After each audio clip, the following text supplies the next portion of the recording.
everyone, welcome to Positron Academy. Today the topic of discussion is on electron capture or positron decay, the competing mechanism. So I got a question from one of my viewer, and her question was that she was unable to understand the reason for positron decay by some proton rich unstable nuclei while electron capture by the other. So to understand this question, let us have a brief overview on what we understand by the term called as electron capture. So in electron capture, what basically happens, and proton rich nuclei basically captures electron which neutralizes the proton and converts the proton to neutron, and also releases a neutrino. And along with it, it has as the nucleus has captured a electron, so it has created a void over here, and to fulfill the void, electrons from other shell keep on jumping to the next shell and also keep on emitting the X-rays, which we call as the characteristic X-ray, which also depends on the transition between the two levels. Now, from the previous video, we came to know about that for positron decay to happen, we need a minimum Q value. And for positron decay, the Q value has to be more than 1.022 MeV. And if the Q value is less than that, the positron decay won't happen. But for electron capture, the Q value is not as high as this one. That is, the difference in the mass of the parent and the daughter is quite low, and as low as the electron binding energy. So the electron capture can happen at any energy as long as you can overcome the binding energy. Fine.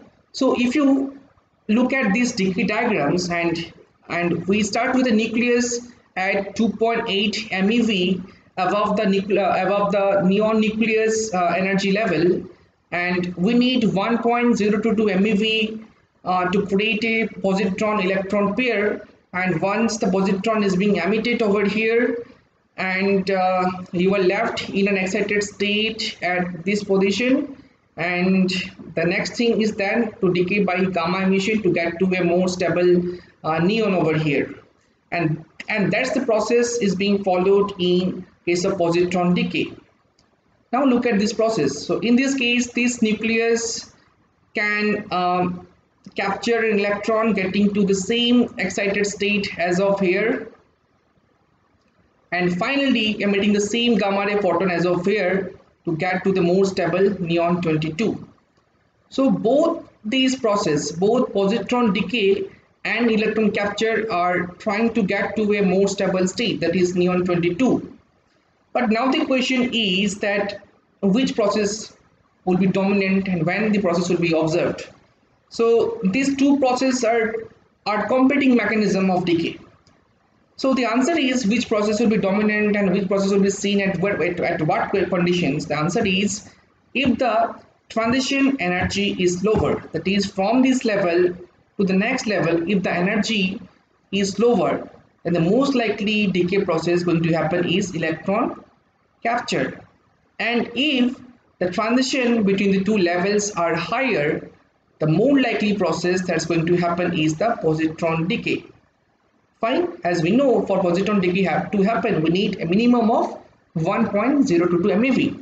So if the energy barrier is higher, or if the transition between the two levels are higher, the probability of positron decay will increase.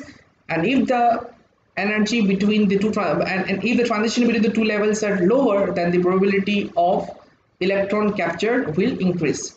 Like here, as the transition between the levels keep on increasing, the probability of positron decay also keep on increasing. As over here, we can see that the transition is quite higher, so probability of positron decay is also high. But over here, we can see the probability of positron decay is lower because the transition between the two levels are very low. So which process will be seen, whether electron capture or positron decay, depends on the transition between the two levels.